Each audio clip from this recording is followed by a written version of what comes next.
CC Passport Channel ပြည်သူကြီးအားလုံးပဲမင်္ဂလာပါနော်ကျွန်တော်တို့ဒီနေ့30ရက်နေ့ပေါ့နော်30ရက်နေ့မှာတော့ညနေ4နာရီချိန်မှာမြန်မာ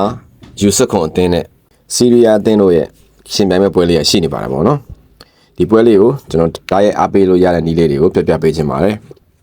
ကျွန်တော်ကွင်းထဲမှာတွားရောက်ပြီးတော့တားရဲ့အားပေးခြင်းနဲ့ဆိုရင်တော့တူဝနာကွင်းမှာတွားပြီးတော့အားပေးလို့ရပါတယ်ရန်ကုန်မြို့တူဝနာအားကစားကွင်းမှာပေါ့နော်ညနေ4နာရီချိန်စပြီးတော့ကစားမှာဖြစ်ပါတယ်ဒီလိုကွင်းထဲကိုတွားရောက်ကြည့်ရှုဖို့မအားဆိုလဲကျွန်တော် TV channel တွေကလည်းပြသမယ်လို့ကြေညာထားပါတယ်ဘယ် TV channel တွေကလာမယ်ဆိုတော့ channel 7လည်းလာမယ်လို့ကြေညာထားတယ်ပေါ့နော်ပြီးရင် Reader channel ကလည်းလာမယ်လို့ကြေညာထားတယ်ပြီးတော့ MRTV ကလည်းလွှင့်ပေးမယ်လို့ကြေညာထားတယ်ပေါ့နော်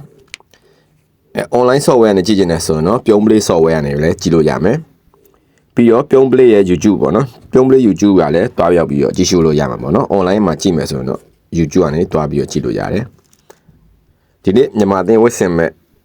ဝစ်ဆောင်ကတော့အဖြူရောင်ဖြစ်တယ်ပေါ့နော်အဖြူရောင်ဝစ်စင်ပြီးတော့ကစားမှာလို့ကြေညာထားတယ်ပေါ့အားကြောင့်မို့ကျွန်တော်တို့ဒီအရေးကြီးတဲ့မြန်မာယူစခွန်သင်းရဲ့နောက်ဆုံးအဆုံးဖြတ်ပွဲလေးကိုအားပေးဖို့တိုက်တွန်းပေးချင်ပါတယ်အားလုံးပဲအဆင်ပြေကြပါစေနော်